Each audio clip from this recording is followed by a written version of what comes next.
എന്നാൽ അറിയുക, അതിനപ്പുറത്ത് ഒരടിമ തൗബ ചെയ്യുമ്പോൾ ആ തൗബ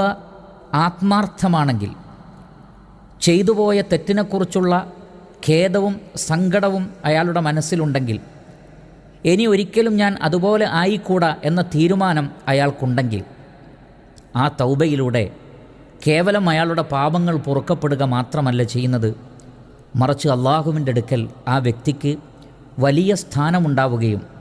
അള്ളാഹു സുബ്ഹാനഹു വ തആല ആ വ്യക്തിയെ അങ്ങേയറ്റം ഇഷ്ടപ്പെടുകയും ആ വ്യക്തിയുടെ കാര്യത്തിൽ അള്ളാഹു സുബ്ഹാനഹു വ തആല അങ്ങേയറ്റം സന്തോഷവാനായി തീരുകയും ചെയ്യുമെന്നാണ് നമുക്ക് കാണാൻ സാധിക്കുന്നത്. നോക്കൂ നിങ്ങൾ, സൂറത്തുൽ ബഖറയിലെ 222 ആയത്തിൽ അള്ളാഹു സുബ്ഹാനഹു വ തആല പറയുന്നത്, ഇന്നല്ലാഹ യുഹിബ്ബുത് തവ്വാബീന, അള്ളാഹു സുബ്ഹാനഹു വ തആല തൗബ ചെയ്യുന്നവരെ ഇഷ്ടപ്പെടുന്നു എന്നാണ്.